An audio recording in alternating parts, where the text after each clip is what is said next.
Muchas gracias y bienvenidos. Me llamo Leslie Orloff. Soy directora de la Red Judicial Nacional, como también el proyecto en la Facultad de Derecho de Washington College, y estoy muy contenta de apoyar con el webinario del día de hoy. Trataremos el tema de la trata de jóvenes, niños y adultos indígenas, prácticas prometedoras y estrategias de respuesta.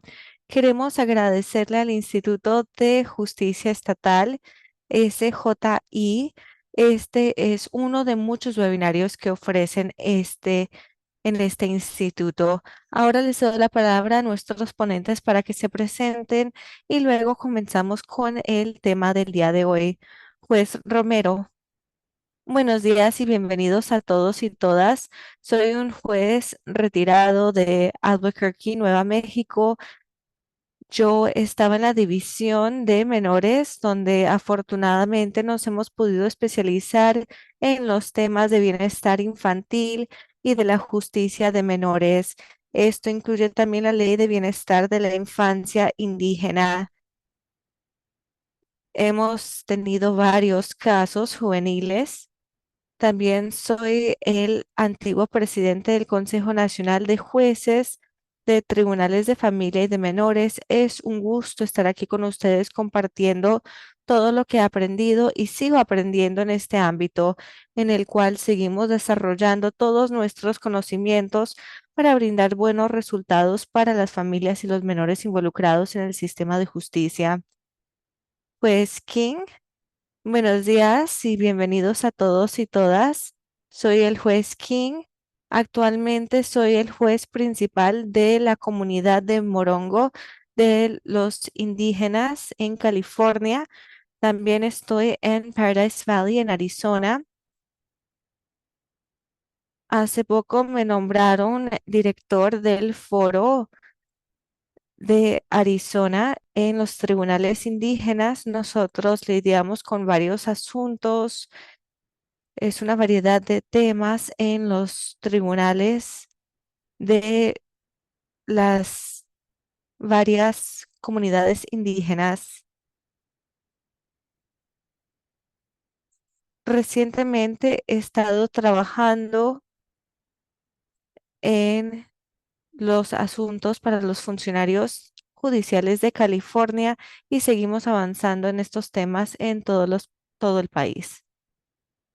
Marisa.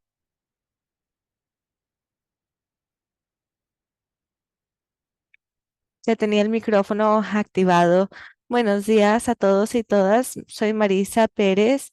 Soy de el pueblo indígena Oglala en el estado de Washington. Actualmente vivo cerca de Seattle. Es un gusto ser la directora ejecutiva de la Coalición de Servicios de Seattle. Y discúlpenme por favor si escuchan un ruido de fondo. Mi impresora está teniendo algunas dificultades el día de hoy. Así que como parte de la coalición en Seattle, trabajamos en el ámbito de la política a nivel local para garantizar acceso a una ciudad más sana para todos nuestros vecinos, y como parte de esto también trabajamos con la violencia de género. También tengo mi título en el derecho indígena de Oklahoma y durante los últimos 10 años he estado trabajando en una variedad de asuntos que se relacionan con la violencia de género, la trata de personas y muchos otros temas. Es un gusto estar aquí con ustedes. Me llamo Leslie Orloff.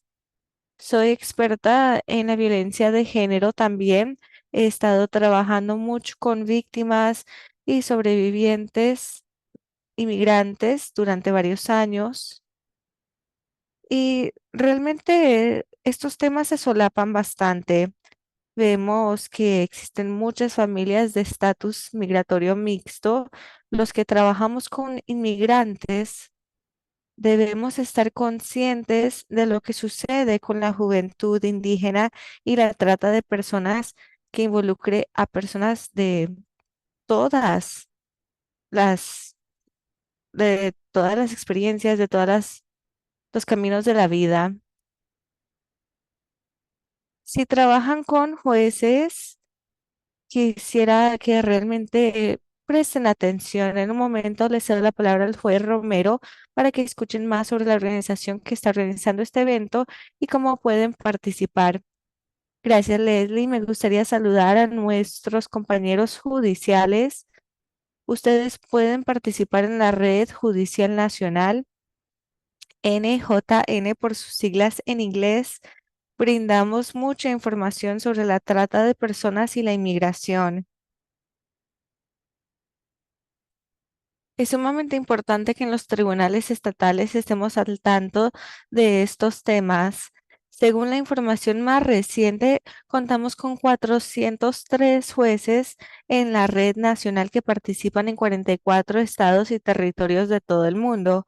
En nuestra red tenemos la oportunidad de compartir conocimientos entre nosotros. Esto se basa en todo lo que se relaciona con el tema de la sesión de hoy, la trata de personas, y también hablamos de la inmigración, un tema muy complejo en el cual Leslie nos da un gran ejemplo, invita a expertos nacionales a que hablen con nosotros y compartan todas las actualizaciones. Tenemos muchas oportunidades de capacitación también. Al participar en la red, vemos que pues podemos hacer muchas preguntas y recibir la información necesaria. La información se brinda a través de webinarios como el del día de hoy, una variedad de capacitaciones y también tenemos asistencia técnica disponible. Esto incluye una variedad de herramientas y materiales de capacitación.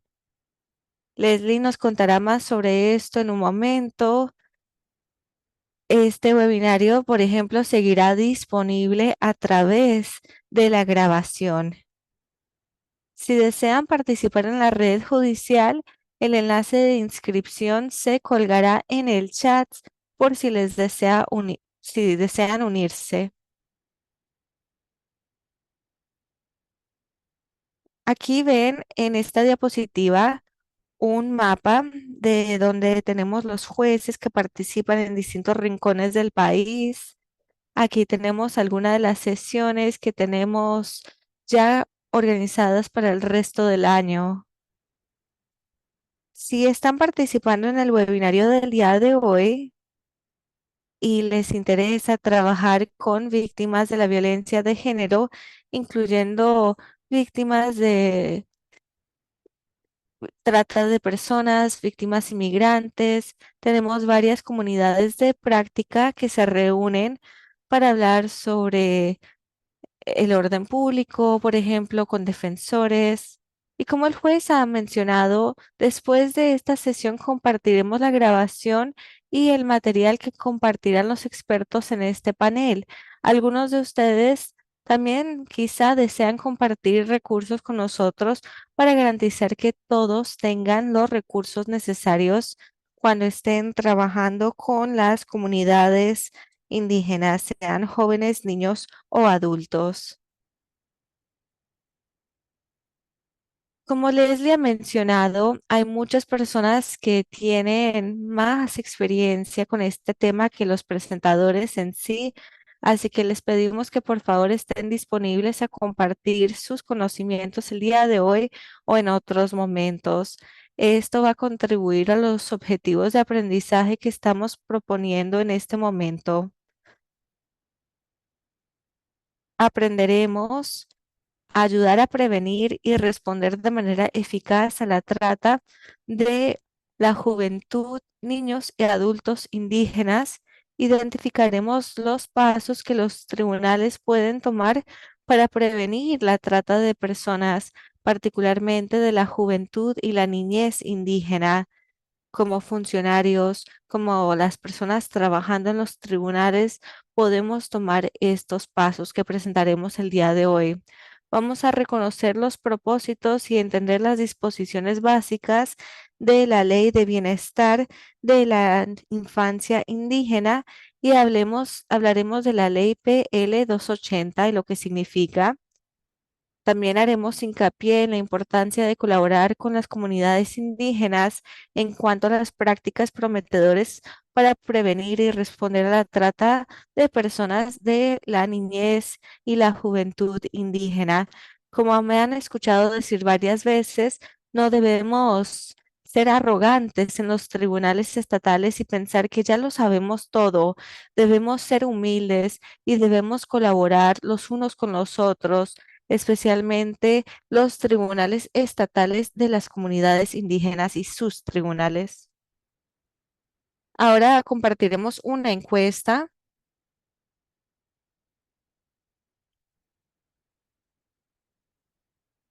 Vamos a ver quién está aquí en el webinario con nosotros. Parece que ustedes ya están respondiendo. Vamos a mantener la encuesta abierta y les animo a que voten para saber quién está aquí. Es un grupo muy bueno. Vemos que hay una alta tasa de participación. Shannon, ¿podemos compartir los resultados ahora?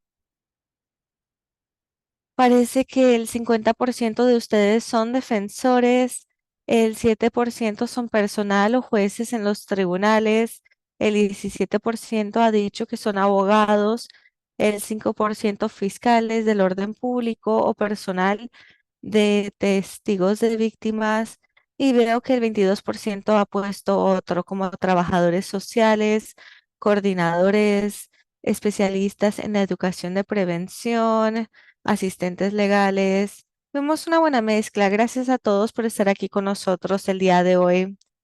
Me alegra ver que realmente hay muchos participantes que tienen mucha experiencia práctica en este ámbito.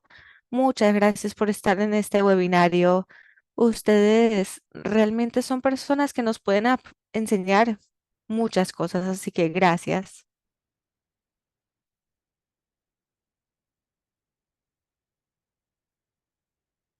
Muy bien, Marisa, tiene que activar el micrófono. Muy bien, tenía que encontrar el botón correcto en la diapositiva correcta. Muy bien. Gracias, Leslie. Gracias, juez Romero. Es un gusto estar aquí con ustedes, como he dicho. Ahora les daré un resumen de la trata de personas y de la juventud indígena. ¿Por qué estamos aquí el día de hoy? ¿Por qué estamos hablando de esta demografía específica y de este tema específico?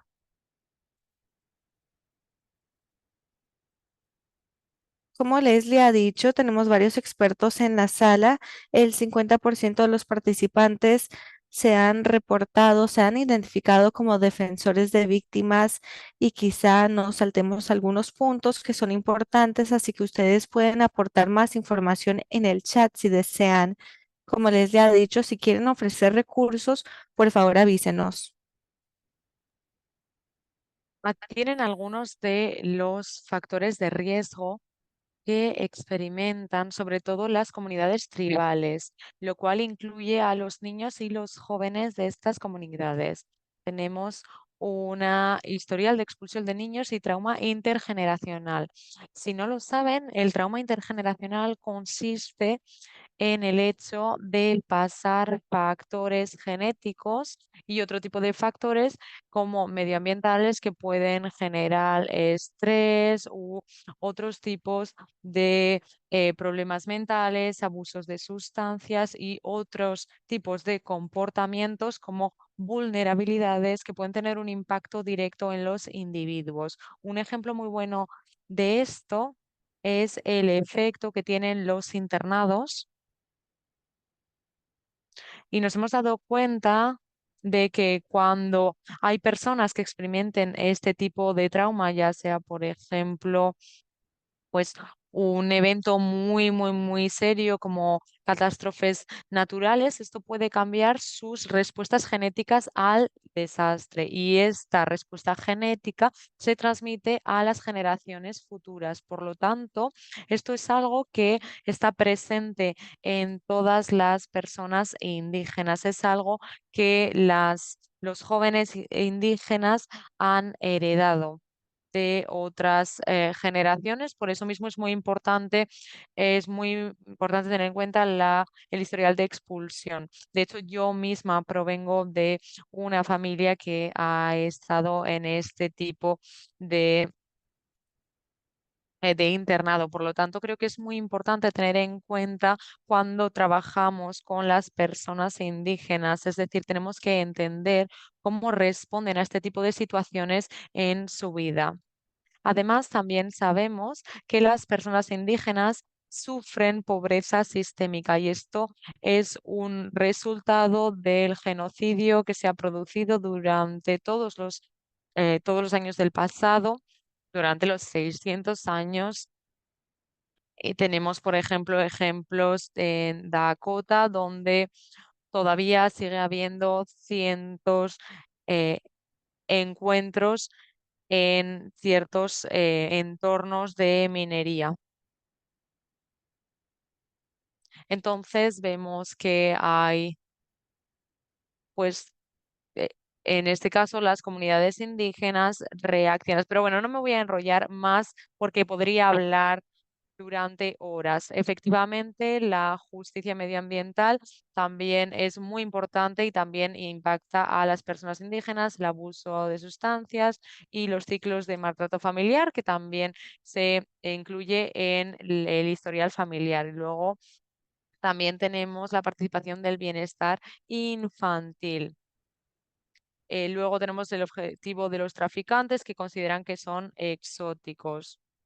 Podemos, pues, por ejemplo, pensar en las partes más, pues, personas latinoamericanas, italianas, hispanas, asiáticas. Muchas veces a mí me preguntan qué eres, ¿no?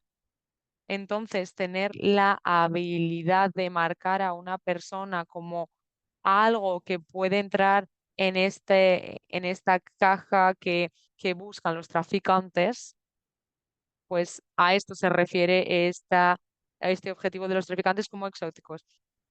Luego hablaremos de la participación del bienestar infantil, luego también tenemos la falta de recursos ofrecidos para buscar a los jóvenes desaparecidos y a veces pues los jóvenes indígenas sí que se fugan. Por supuesto, no tenemos el control sobre los menores, sabemos que es así. Hay muchas historias que hablan sobre diferentes casos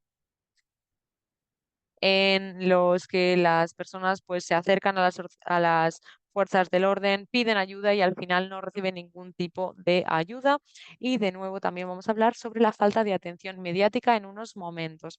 Aquí tenemos un caso de Keith Nelson Mora, que era una persona joven desaparecida de Omak, Washington, en noviembre de 2021. La investigación no empezó durante más de un año. Básicamente, lo, el detective dijeron que era un problema de los padres. Además, ellos pues denunciaron que era una persona que había desaparecido, pero lo trataron como un caso de fuga. Habiendo dicho esto, la familia y los amigos de esta persona sí que comunicaron qué es lo que había ocurrido y dijeron que básicamente esta persona no se estaba fugando, no era algo habitual en ella, había diferentes informes que demostraban que no era así. Hubo diferentes informes en los que pedían ayuda uno tras otro y sin embargo, a pesar de esta ayuda, no se hizo nada hasta enero de 2023. Y la última vez que miré este informe, esta persona todavía seguía desaparecida. Creo que hay una mano levantada. ¿Tenemos una mano levantada? Quizás ha sido un error. Voy a continuar. Sí, si tienen cualquier tipo de comentario o de pregunta, no duden en escribirlos en el chat. porque normalmente los participantes no pueden tomar la palabra. Así que por favor utilicen el chat si quieren hacer cualquier tipo de comentario a lo que se está compartiendo. Vamos a ver si esta es mi diapositiva. Aquí tenemos una cita de Sadie Hart que habla sobre la acogida familiar y la trata de seres humanos.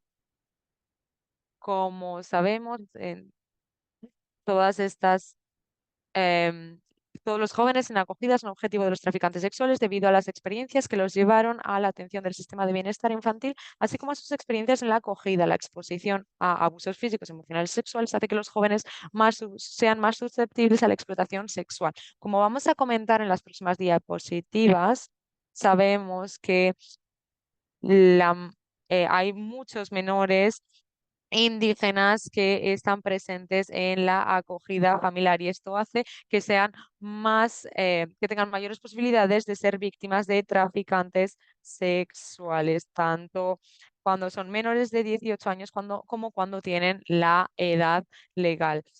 Ellos son víctimas de dichos traficantes sexuales. Vamos a pasar a la siguiente diapositiva.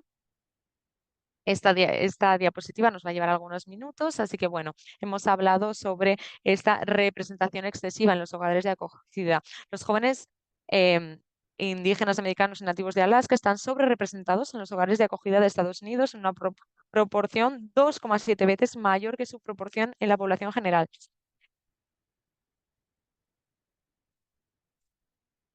Entonces, aquí podemos ver que los jóvenes indígenas americanos y nativos de Alaska probablemente vayan a acabar en un hogar de acogida que sea de no nativos. El 68% de los niños nativos desaparecidos de los que se informó al NCMEC habían desaparecido de los hogares de acogida. Por lo tanto, vemos que hay una cierta correlación entre la juventud que al final acaba yendo a los hogares de acogida porque al final pues son objeto de esta víctima de trata, ya sea pues directamente pues se fugan o desaparecen, pero vemos que hay una cierta correlación. ¿Puedo añadir algo? De hecho, este elemento que acabamos de mencionar es muy importante, sobre todo en las audiencias. Por ejemplo, nos dicen, no hemos tenido ningún contacto con el niño. En este caso, tenemos que ver las alarmas, tenemos que entender qué se han hecho y cuáles son los esfuerzos activos que nosotros estamos realizando para intentar encontrar una solución a esta problemática y hablaremos de ello más tarde. De hecho, creo que también es muy importante hablar sobre el hecho de prevenir estas situaciones porque efectivamente la Ley de Protección de Menores Indígenas nos indica que sí que hay que informar cuando hay un menor indígena que ha desaparecido. Yo he tenido experiencias muy negativas porque muchos de los trabajadores no conocían este tipo de terminología. Yo creo que es nuestra responsabilidad asegurarnos de que todas las personas que trabajan dentro del sistema judicial conocen este tipo de elementos. Tenemos una pregunta en el chat antes de pasar a lo siguiente sobre las vulnerabilidades. ¿Podrías explicar cómo se seleccionan a estos niños indígenas y buscando vulnerabilidades frente a la lista interna de niños y jóvenes en acogida? Efectivamente, se buscan vulnerabilidades, son personas que ya se han expuesto a muchas cosas, empiezan teniendo trauma. No más nacer. Entonces, también hemos mencionado el trauma intergeneracional que ellos sufren. Por lo tanto, todas las cosas que están experimentando normalmente les llevan a no confiar en la autoridad, en la legislatura, o quizás intentan buscar amor porque no lo encuentran en su propio hogar. Vienen de hogares desestructurados, de ciclos de abuso de sustancias, de abuso familiar. Entonces las personas obviamente quieren romper con estos ciclos, pero esto es pues algo muy duro. En sus hogares han podido experimentar racismo, por ejemplo, y esto es algo que vemos en nuestra nación.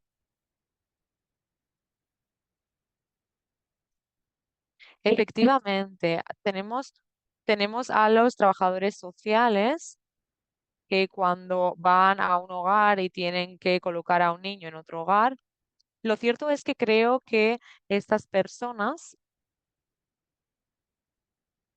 no ven las cosas correctamente. Básicamente piensan que el niño pues no ha sido nutrido correctamente. Por ejemplo, pueden ver latas o pueden ver comida enlatada que ha estado ahí durante años y no saben qué hacer, no saben qué esperar.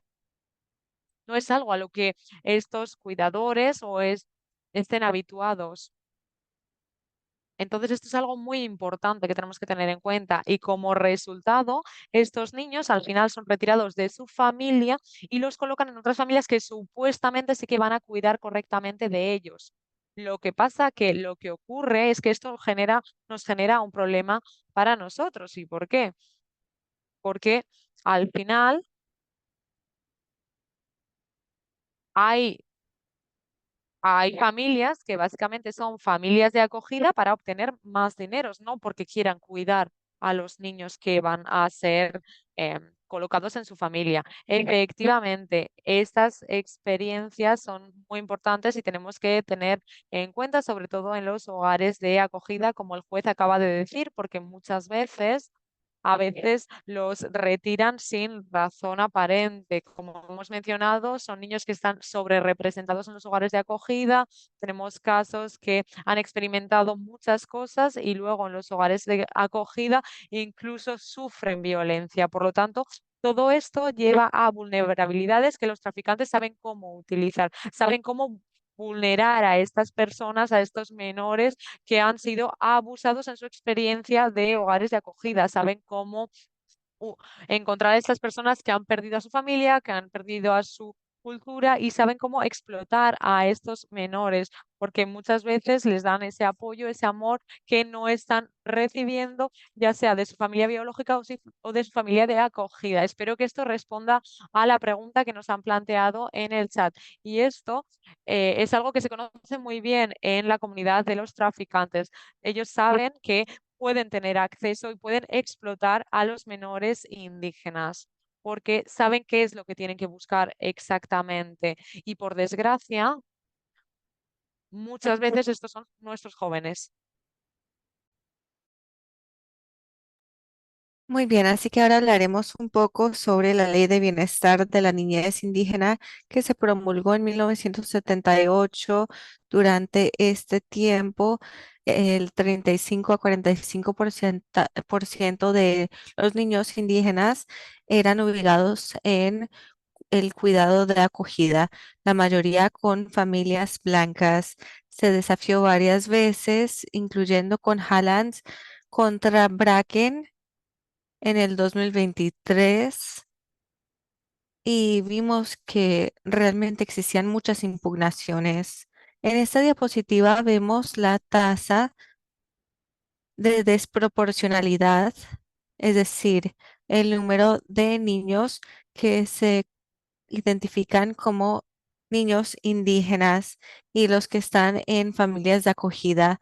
En mi estado, Washington, que es un estado progresista, con muchas cosas buenas, vemos que es el 6,3%. Así que esta tasa de desproporcionalidad es sumamente alta. Lo vemos también en Nebraska, en Dakota del Norte, Dakota del Sur, en Alaska también. Así que pueden mirar esta gráfica y ver si su estado sale en pantalla y también pueden encontrar la cifra actual para el 2024. Ahora hablemos de los medios. Este es otro tema. Si miramos estos pantallazos que he incluido en esta diapositiva, vemos que aquí tenemos unas imágenes de Australia, de Canadá también. vemos que realmente este es un tema que impacta a las personas de los pueblos indígenas en todo el mundo. La juventud y las mujeres indígenas no salen en los medios. Lo que nos sucede a nosotras, a nuestras familias, a nuestros niños, se ha dicho que desaparecemos 3 veces de manera presencial cuando el orden público no investiga y en los medios. Quizá ya han escuchado de este concepto que se llama el síndrome de la mujer blanca desaparecida, que es rubia con los ojos azules. Si no es alguien que se considere de importancia en los medios, la información no se divulgará. Vemos un gran ejemplo con el caso de Gaby Petito. Lo que le sucedió a Gaby Petito fue terrible, fue devastador, pero fue realmente alguien que recibió cobertura de los medios nacionales, en TikTok, en redes sociales, en los medios, salió cobertura constante. En situaciones semejantes, en esa misma semana desaparecieron muchas mujeres de color, muchas mujeres indígenas que no salieron en ningún artículo, que no fueron tendencia en Twitter.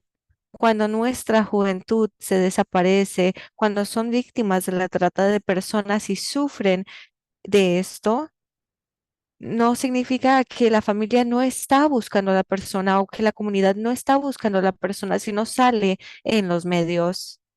Como sabemos, la presión mediática puede generar resultados y si esta presión no existe por parte de los medios, vemos que a veces no existe esta presión para que se resuelva el caso.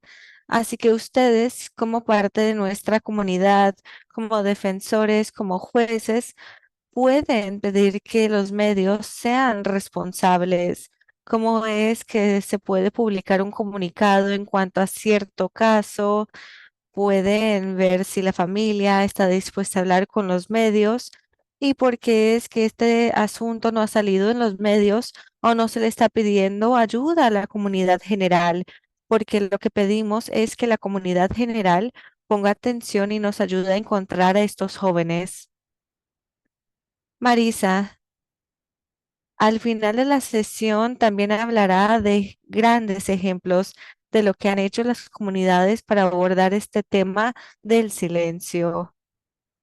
Así que abordaremos este tema en más detalle. Ahora, sin embargo, hablaremos un poco más sobre los detalles. De esta manera, todos están en la misma página en cuanto a los roles que los tribunales estatales pueden desempeñar, específicamente el personal, los jueces, los abogados, las agencias de bienestar de la niñez. ¿Qué es lo que podemos hacer para ayudar en este ámbito y qué leyes existen en cuanto a este tema? La pregunta es la siguiente: ¿cuáles son las responsabilidades de los tribunales estatales en cuanto a la notificación de niños que se han desaparecido? ¿Pueden tachar todas las casillas que sean aptas? Veo que el 21% de ustedes ya ha respondido y las opciones son las siguientes: notificar a la comunidad del niño, notificar al Centro Nacional de Niños Explotados y Desaparecidos, notificar la embajada del país del niño.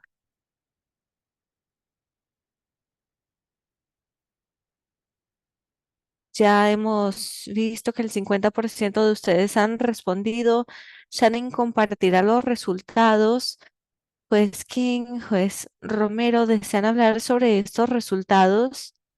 La primera pregunta ha sido: ¿cuáles son las responsabilidades para informar sobre estos casos? Como el juez Romero ha dicho, lo primero que deben hacer es notificar al Centro Nacional de Niños Desaparecidos y Explotados. Esta pregunta realmente se basa en un niño que se ha desaparecido. Puede ser un niño indígena, un niño de color, un niño del extranjero, tenemos que notificar al Centro Nacional primero. Luego, si tenemos audiencias de custodia o alguna audiencia específica, según la Ley de Bienestar de la Niñez Indígena o otras leyes, el tribunal debe hacer ciertas preguntas para determinar si el menor cumple ciertos requisitos. Alguien debe saber si este niño es parte de un pueblo indígena, etcétera.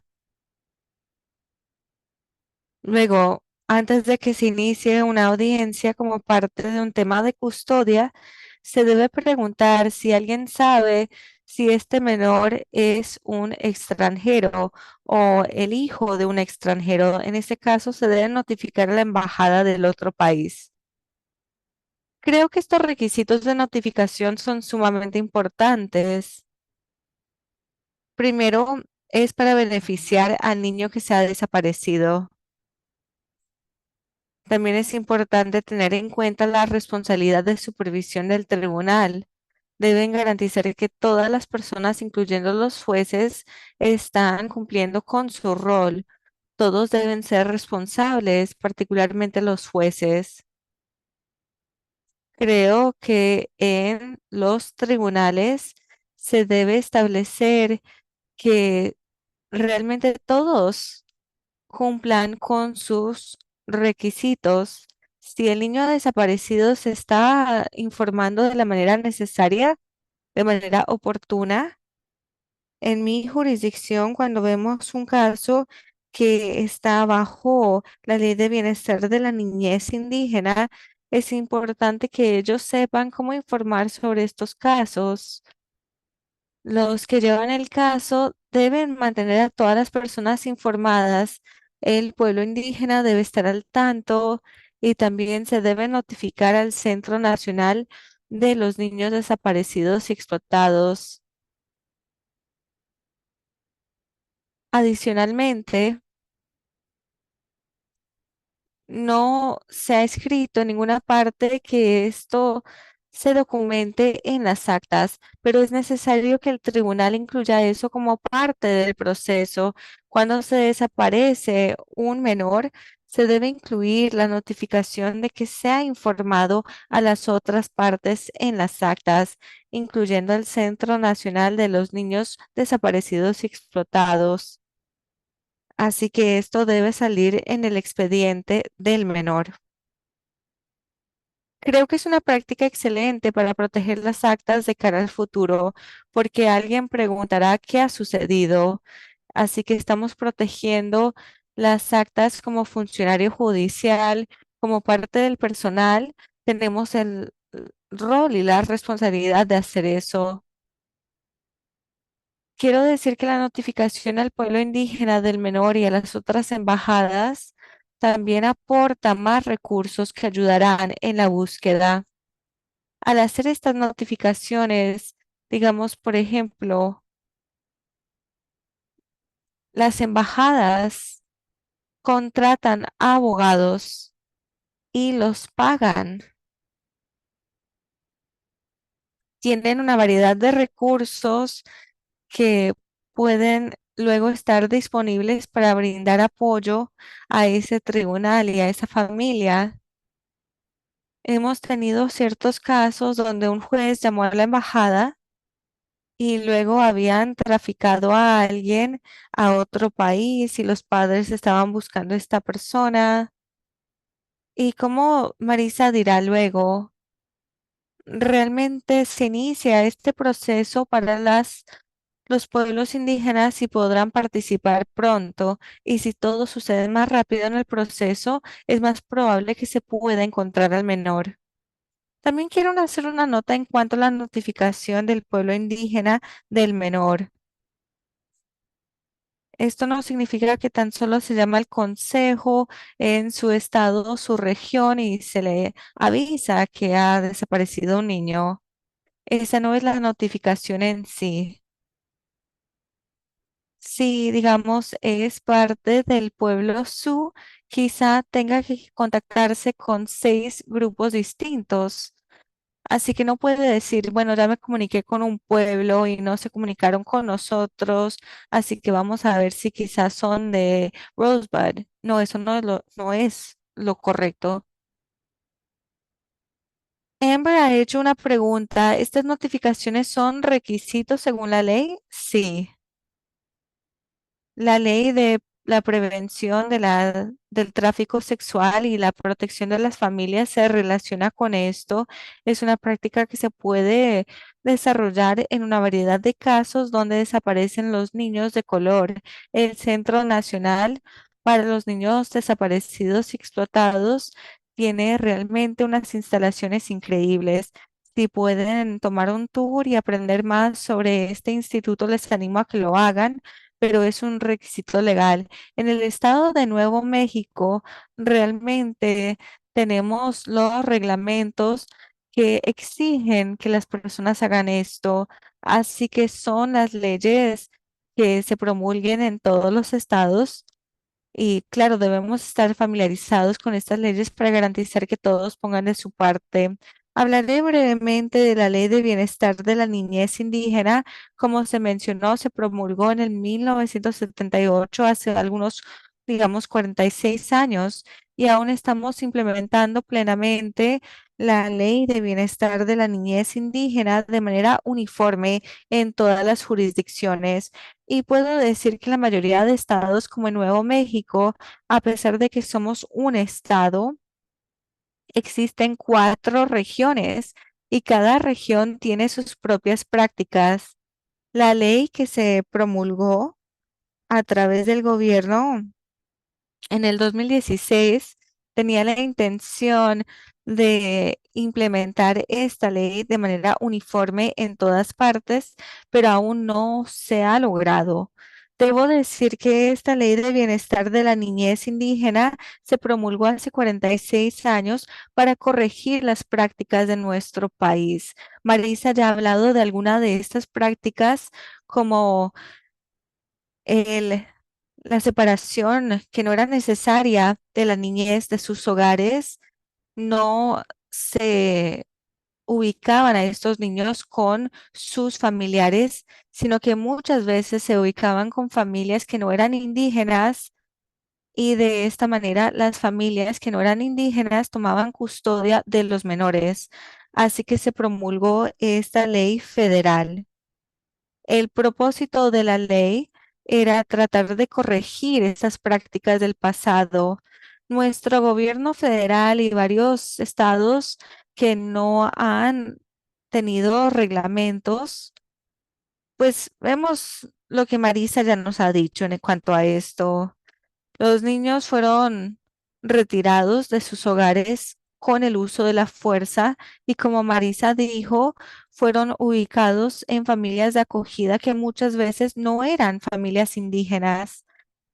Vemos que un factor de riesgo era que la niñez indígena sufría de la trata de personas y en muchos estados existen prácticas de indemnización que protegen mucho a las familias indígenas que en otros lugares. En Nuevo México tenemos un gran ejemplo, es una ley que se promulgó en el 2022 y aún está en implementación, pero pueden verificar en sus propios estados para ver cómo es que su estado ha estado implementando la Ley de Bienestar de la Niñez Indígena que se relaciona con la ley federal. Entonces, después tenemos las preferencias de acogimiento familiar.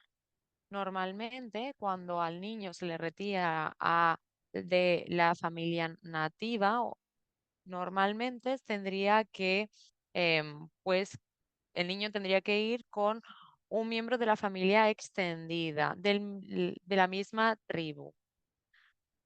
Pero de nuevo, esto es según la ley federal, como hemos mencionado anteriormente.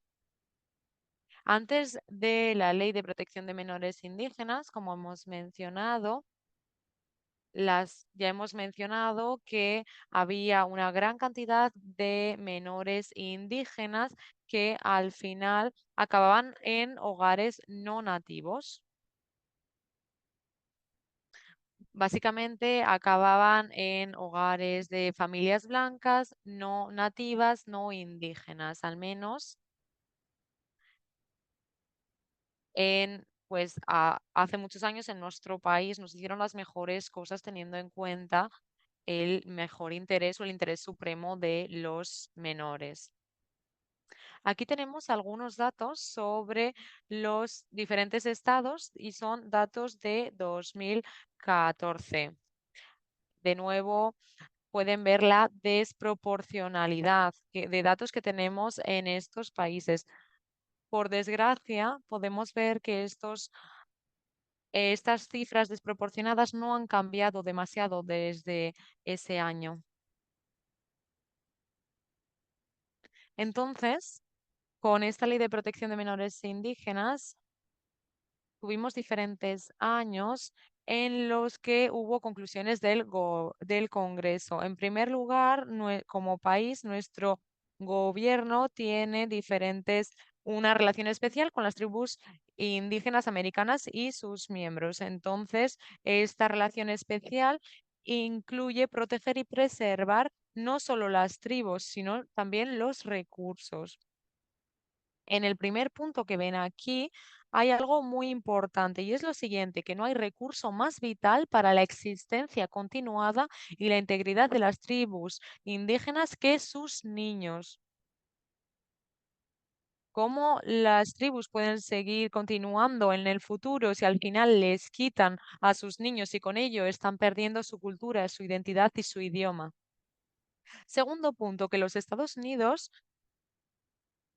nos guste o no, tiene un interés directo como fideicomisario en proteger a los niños indígenas que son miembros de una tribu indígena o reúnen las condiciones para hacerlo. Esto es una prioridad, al menos esto es lo que se concluyó en el Congreso. Así que estas son algunas de las conclusiones que ya hemos mencionado en las diapositivas previas. Imagino que hemos tenido diferentes reacciones y ahora me gustaría que reaccionasen si han trabajado en un caso relacionado con jóvenes indígenas y la ley de protección de menores indígenas. Por favor, levanten la mano o háganoslo saber. No sé si podemos verles. Vale, veo dedos levantados y creo que también podemos verlo en la lista de participantes. No estoy segura. Vale, veo algunas manos que se levantan. Dedos levantados, tenemos más o menos unas 15 personas que están levantamodos. Vale, pues las personas que han tenido un caso relacionado con un joven indígena y la ley de protección de menores indígenas, tenemos una pregunta en el chat que nos decía, la respuesta breve es, si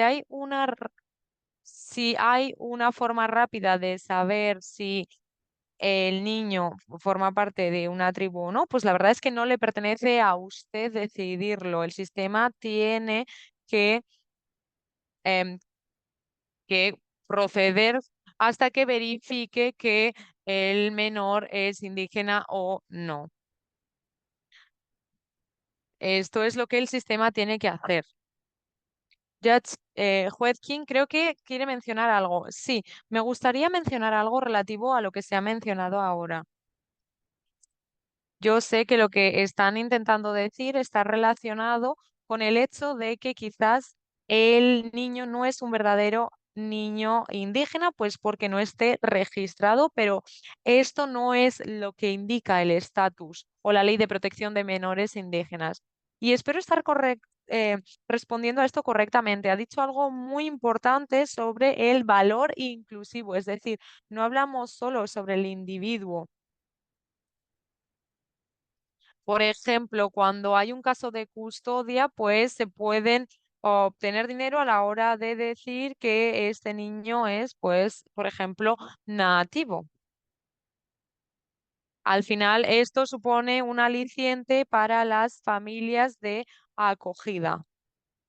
Y creo que esto ha sido un elemento que se ha mencionado anteriormente, porque básicamente hay familias de acogida que utilizan pues estos casos para obtener mayores fondos y no tanto para cuidar de los niños indígenas. Así que aquí tenemos una definición muy buena de un menor indígena.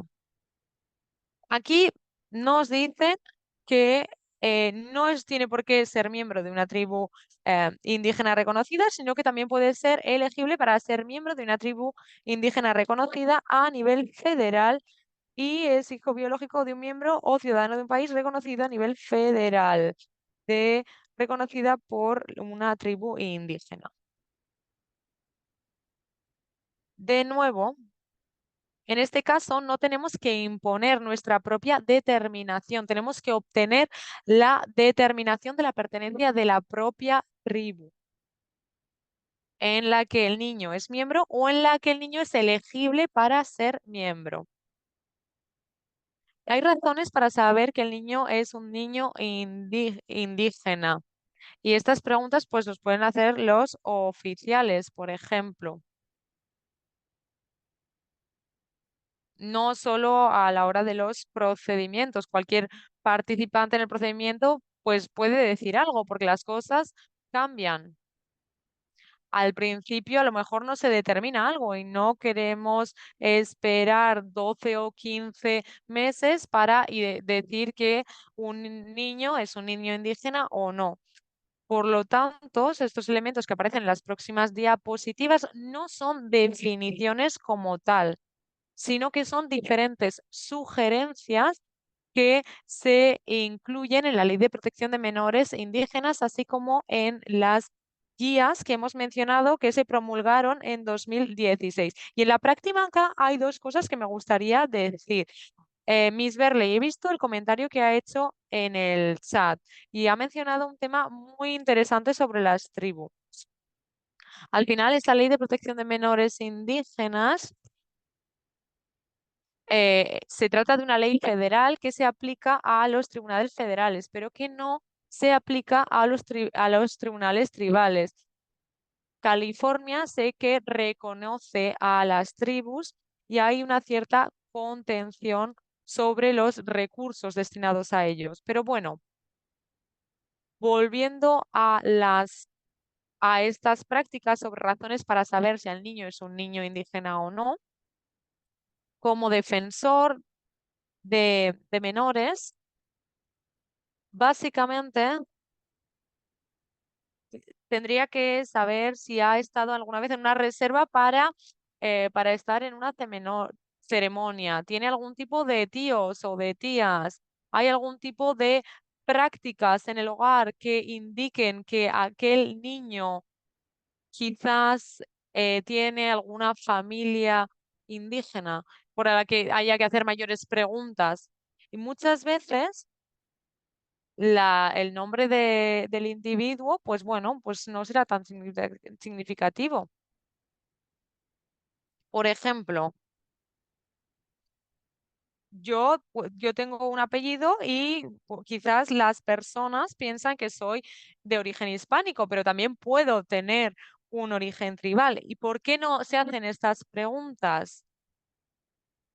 Porque al final ningún juez ni ningún profesional de los tribunales va a estar satisfecho si no se hacen este tipo de preguntas. Básicamente, tenemos que saber que hay razones para saber si un menor es un menor indígena. Yo, por ejemplo, tuve a un menor en el tribunal que tenía residencia en Tismas Past. Entonces, yo entendí que este niño vivía en una zona en la que vive una nación tribal. Era pues l- la región de la tribu Navajo. Entonces, así pude saber si se trataba de un menor indígena o no. Por lo tanto, es muy importante tener en cuenta los procedimientos que se llevan a cabo en el tribunal, sobre todo en casos de custodia. Y en este caso era muy importante saber que el menor era indígena.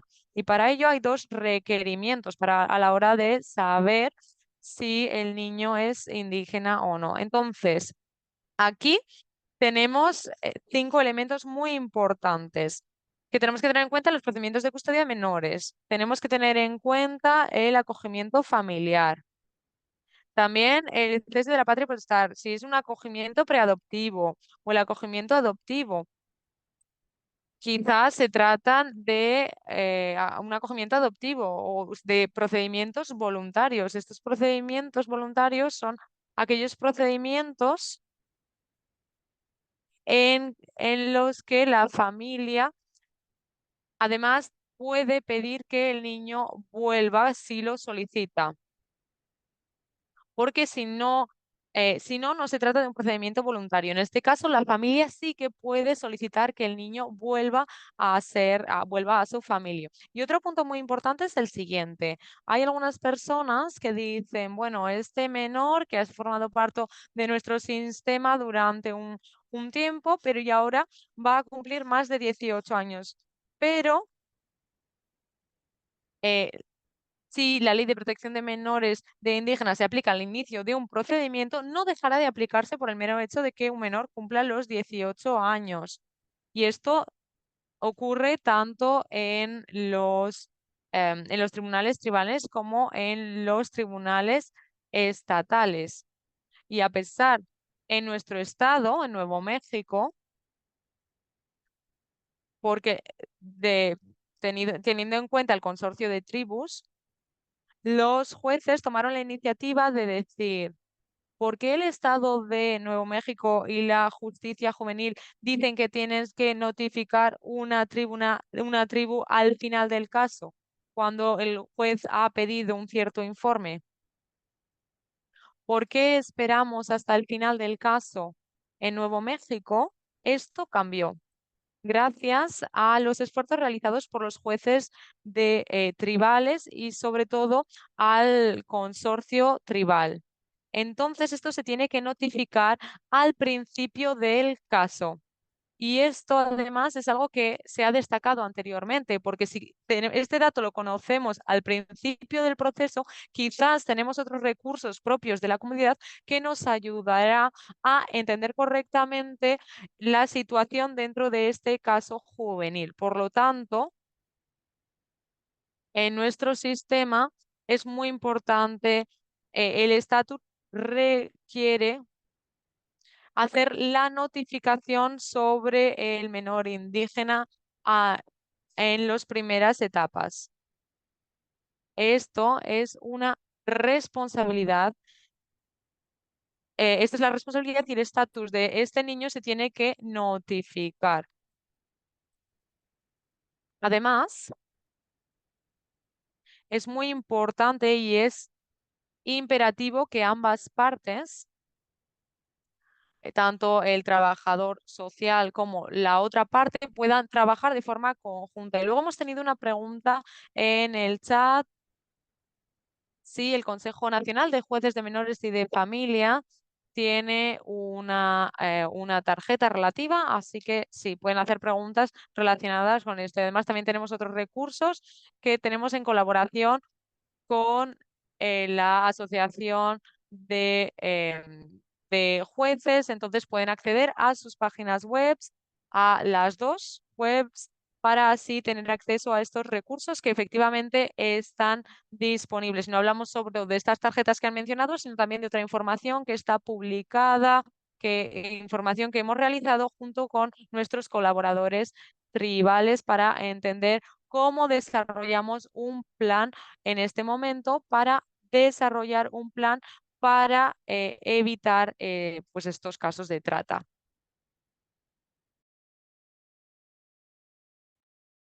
Muy bien, y aquí vemos los requisitos para dar la notificación. Y en nuestro estado, Nuevo México, existe una ley que se promulgó en el 2022, desde el inicio de una investigación, incluso antes de que pase al tribunal. El Departamento de Bienestar Infantil debe notificar al pueblo dentro de unas 24 horas desde el inicio de la investigación. Si más entidades están participando en este caso, se podrá resolver y no esperar. Así que es necesario que colaboren para ayudar a la familia desde el inicio del proceso, no cuando ya sea un expediente judicial.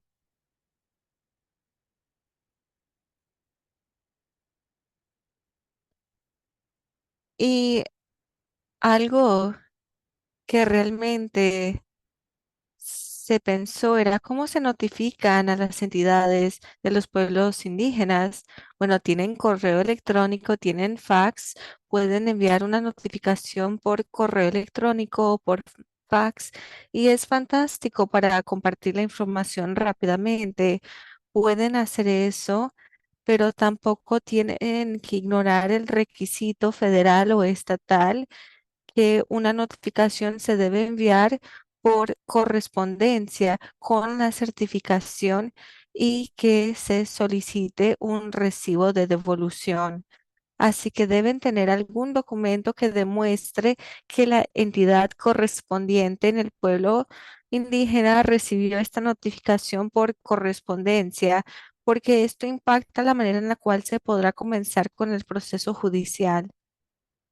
Señor juez, si me permite, debo decir que no es cuán rápido es que el tribunal puede pasar al siguiente caso, sino que debemos garantizar que las personas correctas estén participando para que a largo plazo se pueda realizar lo correcto para este menor. Por ende, tendremos mejor resultado para el menor y para las entidades involucradas. Así que estos temas de notificación son sumamente importantes, no deben ignorarse. Bueno, voy a volver a este tema. En Los Ángeles, en el condado de Los Ángeles, no existen reservaciones indígenas, pero tienen una gran población de personas indígenas que viven en el condado. Y vemos que cuando existen dificultades es terrible, pero tienen que notificar a los pueblos indígenas. No pueden llamar al consejo y decir, bueno, tenemos un menor que es de su comunidad, sino que deben saber en qué tribu específica pertenece ese menor. Yo sé que existe una página web con información de contacto para una variedad de pueblos indígenas para 576 en la página web y de esta manera podrán comunicarse con ellos y si eso no funciona pueden hacer una llamada. Bueno, quisiera aprovechar esta oportunidad para agregar lo siguiente. En algunas jurisdicciones he tenido el gran privilegio de hablar y me dicen que no tienen pueblos indígenas en su estado porque deben estar al tanto de la ley de bienestar de la niñez indígena. Bueno, las personas indígenas son igual de móviles que el resto de nosotros. Quizá tienen a alguien que es de cierto pueblo indígena y vive en Washington, D.C., trabaja en cierto rol gubernamental y su familia vive en el Distrito de Columbia o en Virginia, y en Virginia ahora reconocen federalmente algunos pueblos originarios. Esos pueblos indígenas que estaban ahí cuando llegaban los europeos no fueron reconocidos como pueblos indígenas y esto ha cambiado mucho en otras jurisdicciones donde tenemos a personas indígenas viviendo sin reconocimiento federal, incluso sin reconocimiento federal deben tener las mismas protecciones y los mismos requisitos de la Ley de Bienestar de la Niñez Indígena para aquellos menores que cumplen los requisitos de membresía en pueblos reconocidos federalmente. Esta diapositiva la hemos compartido durante un rato ya, se debe explicar por sí sola. Alguien ha preguntado si se compartirá la información de contacto de los panelistas. No hablaré en nombre de todos los demás. Veo que Leslie está afirmando que sí. Si yo puedo brindar algo de información ella podrá darles mi información y creo que al final del evento también se compartirá. Concuerdo.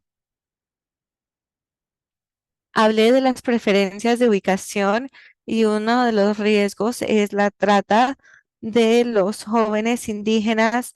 Si vienen de un hogar indígena donde están acostumbrados a ciertas prácticas y luego son ubicados en otro lugar distinto, no será sorprendente que huirán de ese hogar. Y como Marisa ha dicho muy bien, los traficantes están esperando que eso suceda.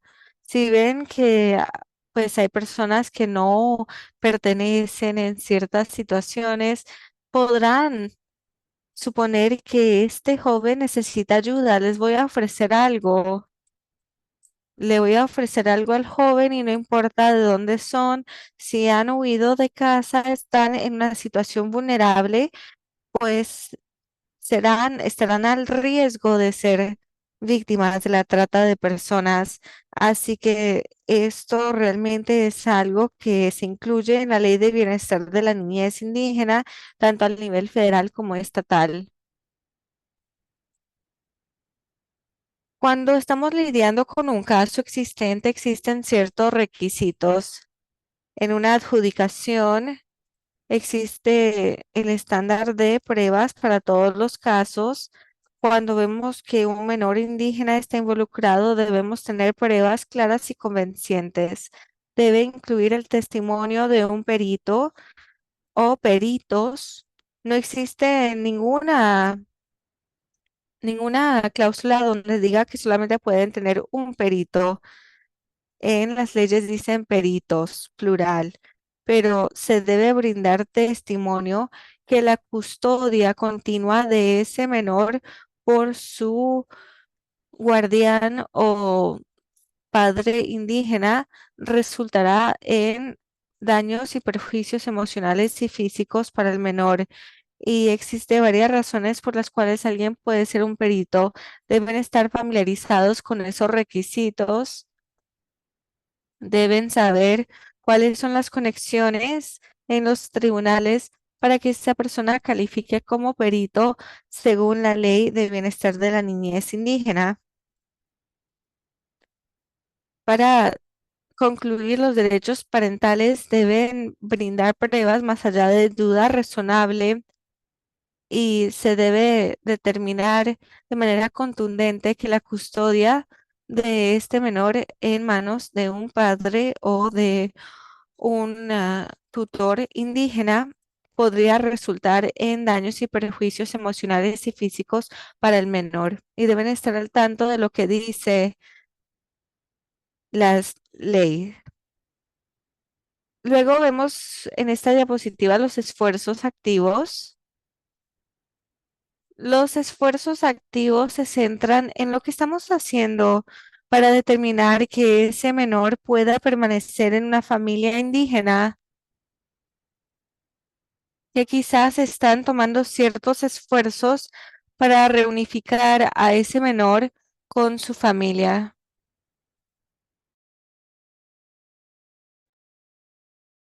Y bueno, se puede brindar una lista de recursos. Muchas veces los temas de transporte y de idioma requiere de mucho más, y no solo darles una lista, pero podemos ir y presentarnos con las personas y garantizar que se entiendan cuáles son los requisitos de manera clara. Los esfuerzos activos se deben adaptar a los hechos y las circunstancias de cada caso. Como profesionales en los tribunales sabemos que no hay dos niños o dos familias que sean iguales, no hay dos pueblos indígenas que sean iguales. Incluso en las entidades indígenas es importante que entendamos que existen distintos grupos con prácticas culturales que se relacionan pero son distintas para poder garantizar que los esfuerzos realmente se adapten a las circunstancias del caso en sí. Debemos saber si el menor es apache, de qué grupo es navajo, cuál es su pueblo específico, cuáles son los hechos y las circunstancias que se aplican a esa familia y a ese menor para realizar los esfuerzos activos correctos. Los esfuerzos activos son vitales para el bienestar de menores. Muchos estados están adoptando este principio para los procesos de bienestar infantil. Los mejores intereses de un menor indígena se definen según las leyes federales. Esto significa que el menor puede permanecer con su familia, con su grupo o pueblo indígena o con otra familia indígena. Muchas veces escuchamos que el menor ha estado con una familia de acogida durante unos 2 años y que separar al menor de esa familia podría perjudicarlo. Bueno, ese menor debió de haber estado ubicado con una familia indígena desde el inicio y debemos realmente investigar si ese menor debió de haber sido retirado de su hogar original o no. Marisa Huesquín, ¿qué es el PL 280? ¿Cuáles son los requisitos? ¿Cuáles son los estados PL 280? PL 280 es la jurisdicción penal concurrente. Yo tengo una opinión distinta. Mi opinión es que existen ciertos estados en los cuales pueden realizar su procesamiento penal de personas que no son indígenas dentro de las reservaciones o las reservas indígenas. El pueblo indígena tiene la oportunidad de procesar a sus propios miembros, pero muchas veces no vemos que eso suceda. Muchas veces el Estado puede participar. ¿Y qué significa eso cuando estamos hablando de la trata de personas, de la niñez indígena? Bueno, se genera esta filosofía para los traficantes. Si yo tengo a un menor que quiero traficar y lo hago en el territorio indígena, nadie podrá procesarme porque no soy indígena. Eso tiene que cambiar. Tenemos al Departamento de Seguridad Nacional que tiene sus operaciones, tenemos el gobierno federal a través de las oficinas del FBI, de las fiscalías que están creando su propio grupo de trabajo, pero realmente no tiene recursos todo el tiempo o se le da a alguien que tiene 17 otras responsabilidades. Lo que normalmente vemos es que tenemos un traficante que tiene varios menores, quizá lo llevan a un territorio indígena donde ya existe un casino, operan desde ese casino y tratan de vender a los menores. Es vergonzoso. El traficante dice, bueno, la policía indígena no puede hacer nada, la seguridad no podrá hacer nada y quizá si la fiscalía aprende de lo que está sucediendo y tienen autoridad de procesamiento, quizá hagan algo o no hagan nada sin, quizá no hay drogas involucradas o armas de fuego, quizá lo consideran como un delito menor y no quieren involucrarse. Bueno, según entiendo, esto es para decir que todo lo que se puede hacer desde el inicio con la notificación, con la prevención, con mantener a los niños fuera del sistema de acogida, realmente es importante. Son cosas que las personas deben hacer.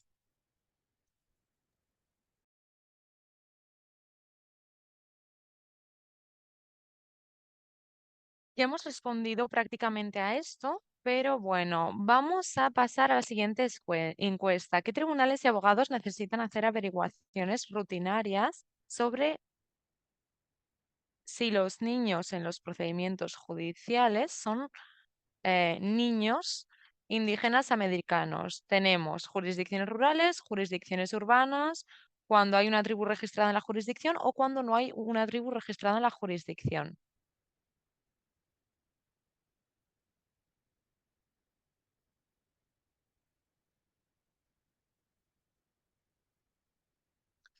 Vale, tenemos un porcentaje de personas que ya han participado. Vamos a ver. ¿Quieres enseñarnos la encuesta, Shannon? Vale. Vemos que efectivamente tiene que estar en todos los sitios. Vemos, por ejemplo, que incluso en la jurisdicción de Los Ángeles tiene que estar presente porque, como ha mencionado el juez, los niños indígenas, los menores indígenas pueden estar en cualquier lugar, en cualquier tribunal.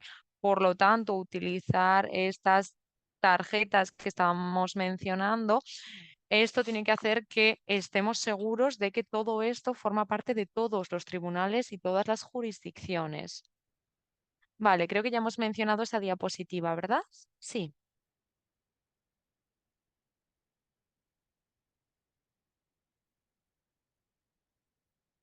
Marisa, Juez King, ¿quieren mencionar algo sobre esta diapositiva? Hemos hablado mucho sobre, sobre puntos, sobre otras cosas, es decir, me gustaría que ahora hablásemos sobre también la trata de adultos nativos y de mujeres. Algo que tenemos que recordar cuando hablamos de los menores es que estas situaciones no desaparecen cuando cuando los menores ya no son menores, sobre todo cuando han formado parte del sistema de acogida. Al final sienten lo mismo y atraviesan las mismas experiencias. Las mujeres indígenas, la población indígena al final acaba siendo víctima de todos estos elementos y esto lo vemos en todas las jurisdicciones o algo que ha ocurrido en la reserva, pues hace que ocurra algo con la mujer indígena. Y vemos también que hay disproporcionalidades, es decir, hay muchas cosas que les ocurren a las mujeres indígenas en zonas pues que no son tribales. Por lo tanto, esto hace que entendamos que las personas indígenas son personas vulnerables y que no reciben el mismo nivel de humanidad que reciben las personas no indígenas. Y por lo tanto, cuando algo ocurre, hablamos sobre personas desaparecidas en los medios de comunicación, pero no hablamos de los desaparecidos indígenas. Y vemos que hay muchas razones por ellos y todos estos desempeñan un papel en esta crisis que al final ha estado presente, que se ha destacado durante estos 15, 20 años, pero que es algo que ha estado muy presente en las comunidades indígenas durante todos los años, porque cuando hay una persona indígena que desaparece, a nadie le importa. Entonces, estos problemas relativos a la trata de menores, de la juventud, al final, esto pues no desaparece cuando se convierten en adultos, experimentan los mismos tipos de vulnerabilidad que ya hemos mencionado y son víctimas exactamente de lo mismo. Es cierto que hay diferentes diferencias legales, no obstante.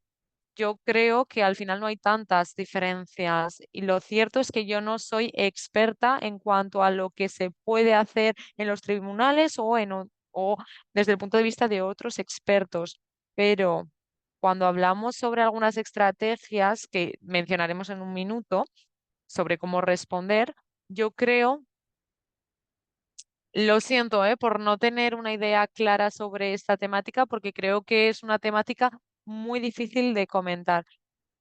eh, King o quiere comentar algo. Sí, a mí me gustaría mencionar algo.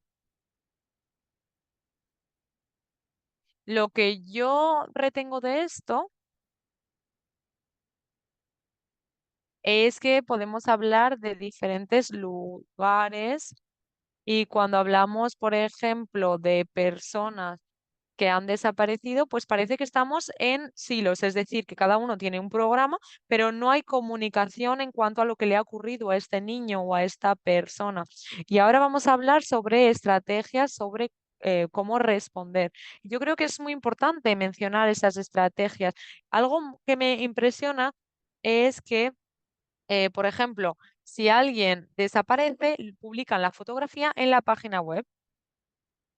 Y así sabemos que esa persona ha desaparecido. Esta es una respuesta que ellos han llevado a cabo en su propia comunidad. Y yo creo que esto es algo muy importante. Sobre todo, lo he dicho cuando hablamos del caso de Alaska y cuando he mencionado antes sobre los empleados federales pues de la fiscalía o demás, es que no podemos contar con ellos porque muchas veces esta información al final no llega.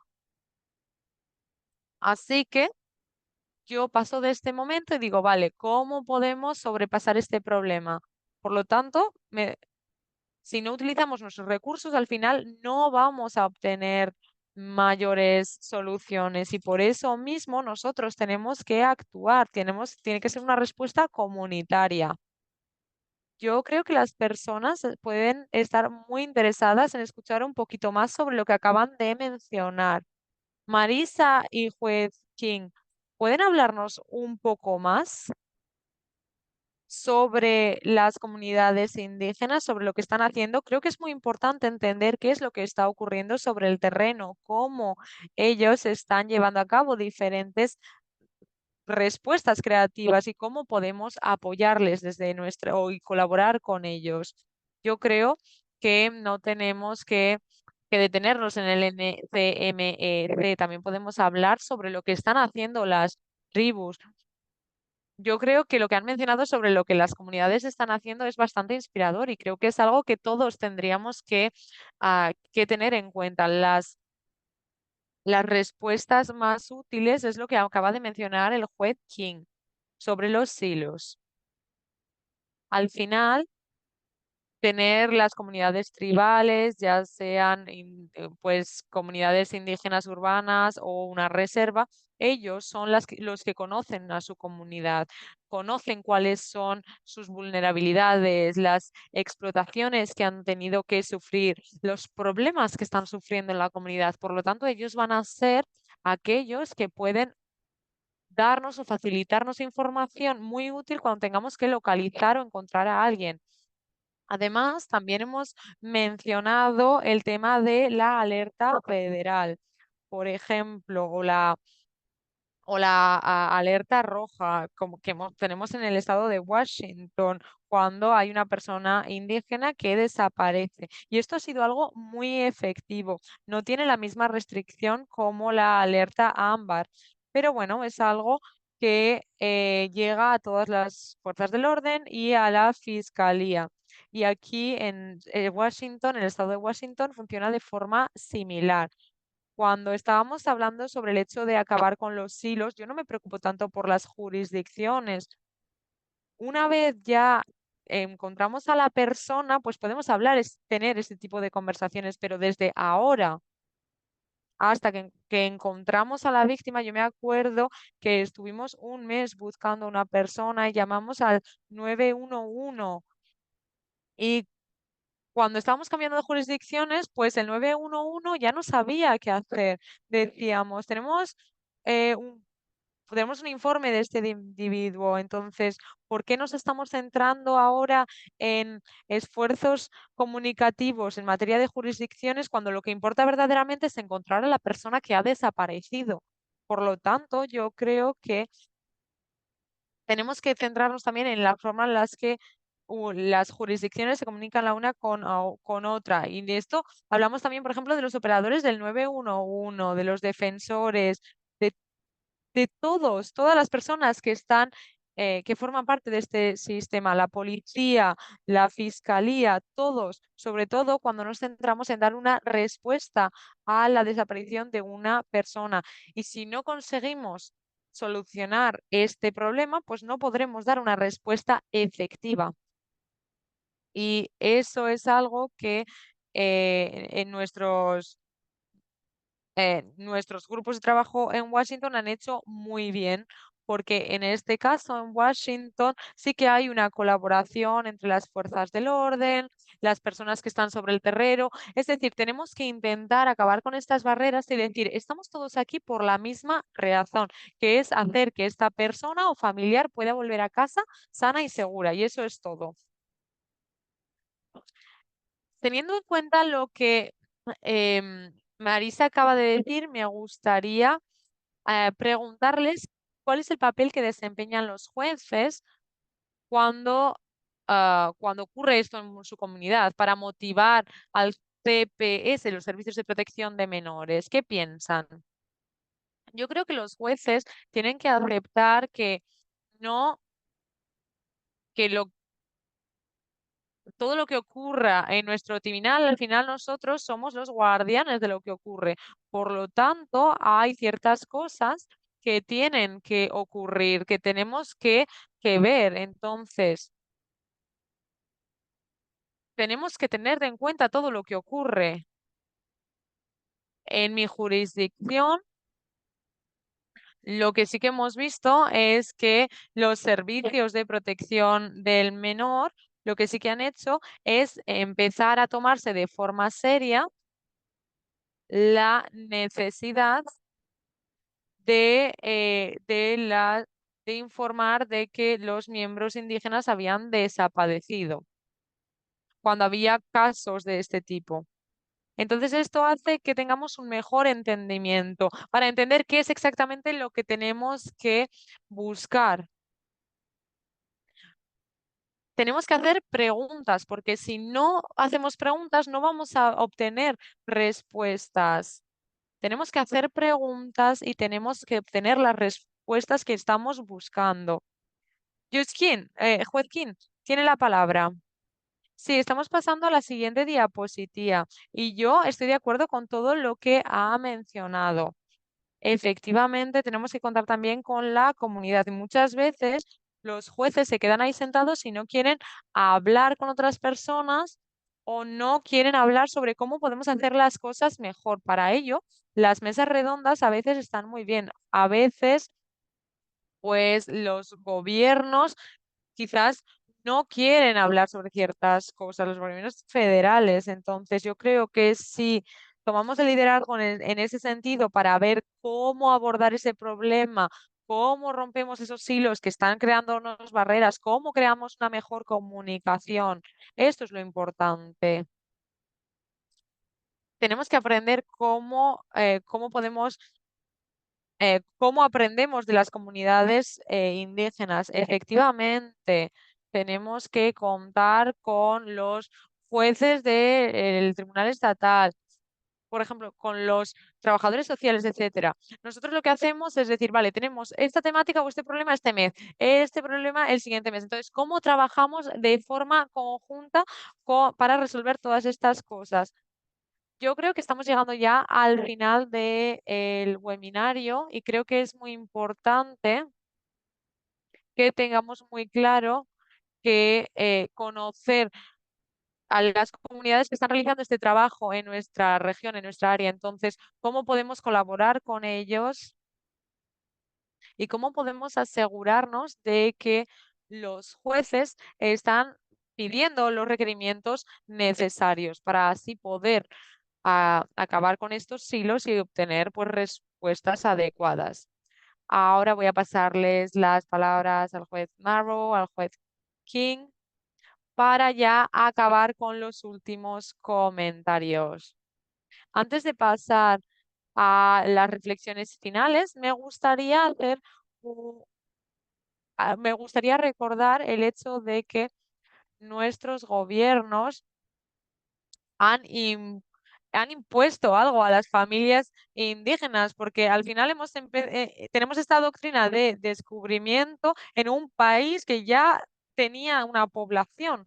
Al final hemos hecho tratados de paz con las comunidades indígenas y hemos roto estos tratados. Tenemos una política que básicamente incluye el hecho de tener internados. El internado forma parte de todo este sistema. Básicamente, esto se creó para acabar con los indígenas? ¿Qué tipo de proceso es este? Al final, el genocidio es quizás una palabra muy grave para utilizar en estos casos, pero al final tenemos que tener en cuenta que las personas indígenas de nuestro país están experimentando genocidio.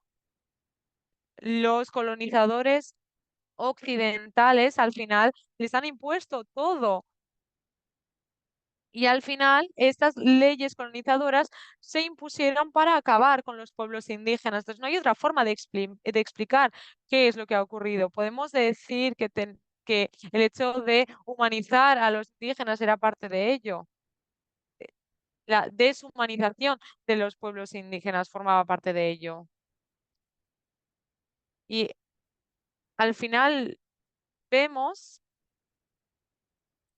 que todos aquellos que trabajan en la comunidad, ya sean pues las personas que trabajan también en los tribunales. Nosotros tenemos mucho poder y tenemos muchas responsabilidades. Además, creo que todos nosotros nos tenemos que hacer la siguiente pregunta. ¿Estoy llevando a cabo mi responsabilidad y ejerciendo mi autoridad y poder de forma responsable? Porque si hacemos las cosas como se hacían anteriormente, al final la historia se va a repetir una y otra vez. Y sabemos, ya conocemos la historia, lo que ha pasado. Sobre todo sabemos cómo impacta a las personas, porque ha habido muchas personas que han sido marginalizadas en la historia de nuestro país.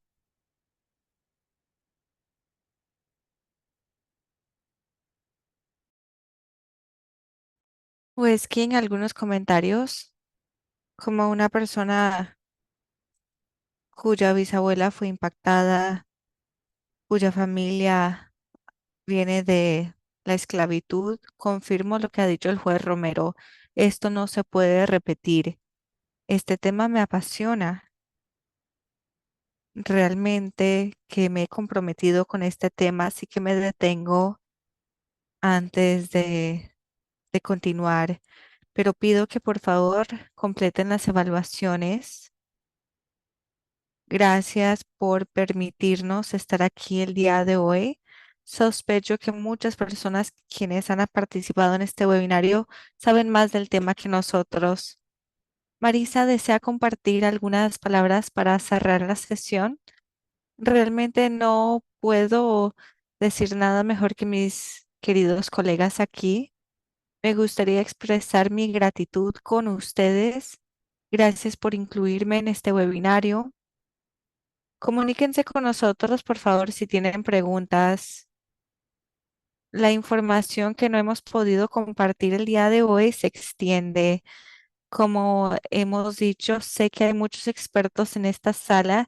He visto algunos de los nombres en la lista de participantes y tenemos varios expertos aquí. Así que por favor, comuníquense con nosotros, sigan aprendiendo, sigan investigando, sigan con esa curiosidad humilde. Como profesionales no sabemos todo, hay personas en la comunidad que saben más. ¿De dónde obtenemos la información? Son las personas que realmente están participando en los procesos. Muchas gracias y espero que tengan un buen día. Me gustaría agregar que estos temas se pueden prestar a hacer que nos sentamos pesados, pero realmente tenemos que sentirnos alentados, como me decía mi abuelo, tenemos mucho más para sentirnos agradecidos. Así que podemos quejarnos si hacemos algo proactivo, pero debemos sentirnos agradecidos. De nuevo, quiero expresar mi gratitud para todos. Gracias por haber compartido con nosotros y le agradezco a la red de tribunales judiciales. Hay muchos expertos aquí que, bueno, me encantaría comunicarme con ustedes y ver cuáles son algunas de las herramientas que desean compartir con esta grabación. Trataremos de publicar recursos para que esto sea más útil para las personas que lo vean en el futuro. Así que por favor continúen con sus esfuerzos y será un gusto trabajar juntos para marcar la diferencia. Muchas gracias. Gracias.